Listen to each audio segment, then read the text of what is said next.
પ્રદેશ પ્રમુખ કોંગ્રેસ પ્રમુખ જગદીશ ઠાકોર जो આકરા પાણીએ છે। કોંગ્રેસ છોડનાર નેતાઓ પર જગદીશ ઠાકોર ખૂબ વરસ્યા। જગદીશ ઠાકોરે કોંગ્રેસ છોડનારને ગદ્દાર ગણાવ્યા।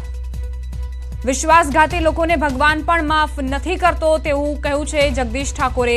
અર્જુનભાઈને કોંગ્રેસે ઘણું બધું આપ્યું। બેઠા બેઠા ખાવાવાળા લોકોએ કોંગ્રેસ છોડી હોવાના આરોપ પણ તેમણે મૂક્યા। નિરાશા છે જે લોકોમાં તે પક્ષ છોડે છે। જગદીશ ઠાકોર ખૂબ વરસ્યા એ લોકો પર જેમણે પક્ષને અલવિદા કહીને ભાજપનો સાથ થામી લીધો છે। નેતાઓ જેમાં પૂર્વ પ્રદેશ પ્રમુખ જગદીશ ઠાકોર હોય કે પૂર્વ પ્રદેશ પ્રમુખ ભરતસિંહ સોલંકી હોય એ તમામ દિગ્ગજ નેતાઓ આ વખતે ચૂંટણી ન લડવા માટે જાહેરાત કરીને તમામ લોકોને અહીં આજે કહી શકાય કે એક ઝટકો આપી દીધો છે। કારણ કે આ બંને એક મોટા દિગ્ગજ નેતાઓ માનવામાં આવે છે કોંગ્રેસ પાર્ટીમાં અને ખાસ કરીને પોતે એ પણ ઈચ્છા વ્યક્ત કરી છે કે હવે તેઓ પાર્ટી માટે કામ કરશે અને સાથે જ જે પાર્ટી છોડી રહ્યા છે જે નેતાઓ જઈ રહ્યા છે તેઓને ગદ્દાર અને વિશ્વાસઘાતુ પણ અહીં કહી રહ્યા છે। મારી જગદીશ ઠાકોર જે પૂર્વ પ્રદેશના પ્રમુખ છે CWCના હાલના મેમ્બર છે અને ખુદ તેઓએ કહ્યું છે કે તેઓ આ વખતે ચૂંટણી નહીં લડે। જગદીશભાઈ સૌથી મોટી વાત એ છે કે જગદીશ ઠાકોર ચૂંટણી નહીં લડે પરંતુ સાથે જગદીશ ઠાકોર એ પણ એક ટકોર કરી છે કે જે નેતાઓ પાર્ટી છોડી રહ્યા છે પાર્ટીને રામ રામ કહી રહ્યા છે એમાં દિગ્ગજ નેતાઓ ઘણા બધા અર્જુન મોઢવાડિયા હોય કે અનેક ધારાસભ્યો પૂર્વ ધારાસભ્યો જઈ રહ્યા છે। વિશ્વાસઘાતુ અને ગદ્દાર થઈ ગયા છે હવે કોંગ્રેસ પાર્ટી માટે।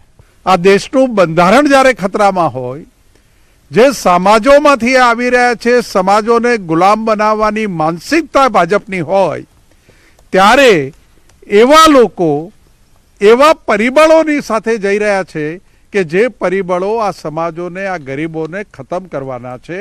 એટલે હું એમને કહું છું કે જે દિવસે ઇતિહાસ લખાશે આવા લોકોનો એ દિવસે ગદ્દારોની યાદીમાં એમના નામો હશે। સૌથી મોટું જો કોઈ પાપ હોય તો એ વિશ્વાસઘાત છે।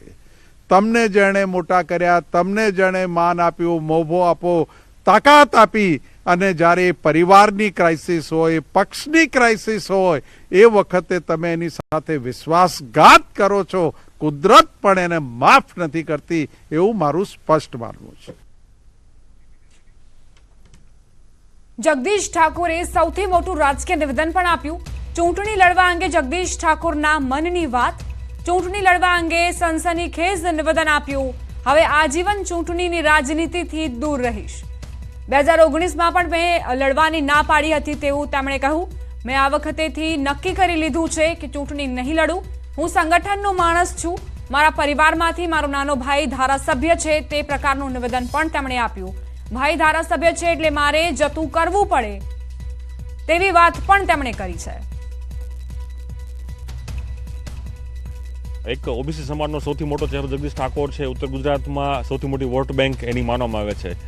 તો એવું કંઈક લાગે છે કે જે રીતે ભાજપ એમ કહે છે કે હેટ્રિક અમે કરશું 26 બેઠકો જીતશું એ ડર લાગે જગદીશ ઠાકોરને કે ચૂંટણી હારશું એટલે બીજાને મેદાનમાં ઉતારી દો અથવા નવા ચહેરાઓ નવા યુવા ચહેરાઓને સ્થાન મળે એ વાત જગદીશ ઠાકોર કરી રહ્યા છે।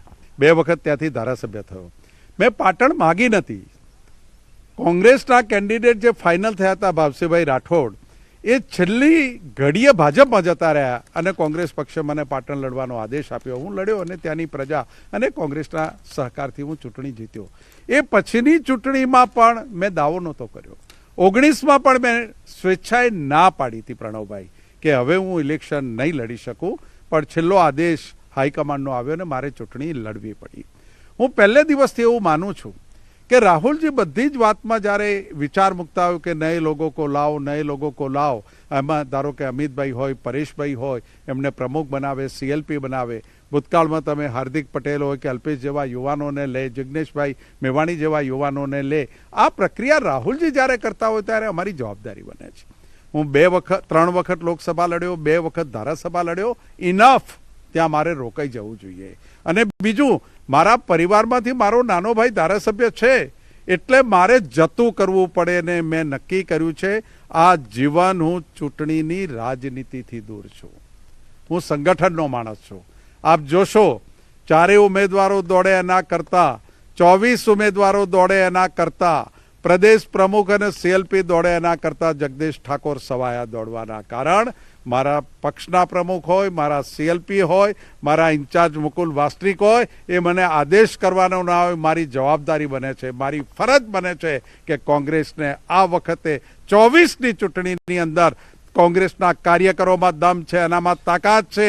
બૂથ ઉપર 200 મતનો ધણી છે અને લાલચ ચાલે છે, પણ એમ કે છે કે એ તારી લાલચને હું ઠુકરાવું છું. એ કોંગ્રેસના લોકો અને કાર્યકરોથી કોંગ્રેસ છે.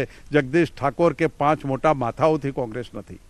એ ચોક્કસ આ હતા કોંગ્રેસના દિગ્ગજ નેતા જગદીશ ઠાકોર. તેઓ અહીં પોતાના જે પાર્ટી છોડીને જઈ રહ્યા છે તેમને પણ એક આકરા પ્રહારો કર્યા છે, વિશ્વાસઘાતી અને ગદ્દારો પણ કર્યા છે. તો સાથે એ પણ છે કે નવા ચહેરાઓને કોંગ્રેસ પાર્ટી આ વખતે સ્થાન આપે, નવા ચહેરાઓ ચૂંટણીમાં મેદાનમાં જોવા મળે અને સાથે જ ભાજપના જે પ્રચારની સામે કોંગ્રેસ પોતાના મતો સાથે, જે પોતાના વિચારો સાથે લોકો સુધી જશે, તે પ્રકારનો પણ અહીં વિશ્વાસ તેઓ અહીં વ્યક્ત કર્યો છે. કેમેરા લેસો સાથે પ્રણવ પટેલ, ન્યૂઝ 18 અમદાવાદ. સમાચારોમાં આગળ વધીએ. ઇસ્કોન બ્રિજ અકસ્માત કેસમાં આરોપીની મુશ્કેલી વધી. આરોપી તથ્ય પટેલની જામીન અરજી હાઈકોર્ટે ફગાવી દીધી છે. તથ્યએ છાતીમાં દુખાવવાની ફરિયાદ કરી હતી. ખાનગી હોસ્પિટલમાં સારવાર માટે જામીનની રજૂઆત કરી હતી, પરંતુ તેની અરજી ફગાવી દેવામાં આવી છે. તથ્ય પટેલ, જેણે 9 લોકોને કચડ્યા હતા ઇસ્કોન બ્રિજ અકસ્માતમાં, અને તેણે માંગ કરી કે છાતીમાં દુખાવાની સારવાર માટે તેને જામીન આપવામાં આવે, પરંતુ અરજી ફગાવવામાં આવી. સમાચારોમાં આગળ વધીએ. ઇઝરાયલ પેલેસ્ટાઇન યુદ્ધનો પ્રભાવ સાબરકાંઠા જિલ્લામાં જોવા મળ્યો. હિંમતનગરના અંબાવાડી રેલવે અંડરબ્રિજમાં પેલેસ્ટાઇન અને ગાઝાના સમર્થનમાં લખાણ લખાયા. કોઈ અજાણ્યા વ્યક્તિએ અંડરબ્રિજની દિવાલો પર કાળા સ્પ્રેથી ગાઝાના સમર્થનમાં લખાણ લખ્યા. દિવાલો પર લોંગ લીવ ગાઝા અને લોંગ લીવ પેલેસ્ટાઇનના ચિત્રણ જોવા મળ્યા. હાલ શહેરમાં આ પ્રકારના લખાણ ચર્ચાનો વિષય બન્યા છે. સાથે જ પોલીસ તપાસની પણ માંગ ઉઠી છે.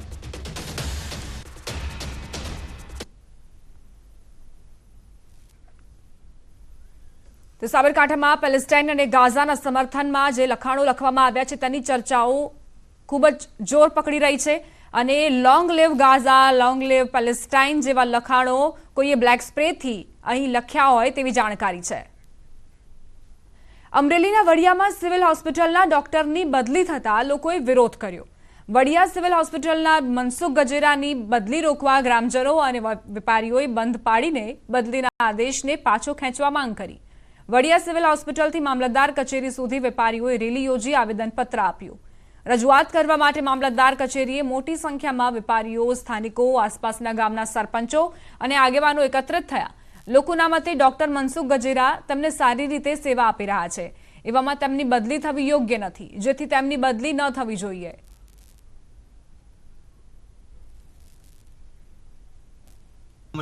સામેલ છું. તો આજે જે ગણતરાશ આપણે ગજેરા સાહેબની જે બદલી માટે આવેદનપત્ર આપ્યું છે મામલતદારશ્રીને, તો એ યોગ્ય છે. અને બીજા નંબરમાં જે સાહેબ છે એ દિવસને રાત કોઈથી જોયા વગર સેવા આપે છે, અધિકારી છે, અને અમારે એની જરૂર છે. અમારે ગજેરા સાહેબની બદલી થવી જ ન જોઈએ. સરકારને હું તમે કહેવા માંગો? સરકારને કઈ છે, અપીલ કરી છે અમારા સાહેબની બદલી ન થાય. કે જે ગજેરા સાહેબ હાલ ઘણા વર્ષોથી અહીંયા ફરજ બજાવે છે.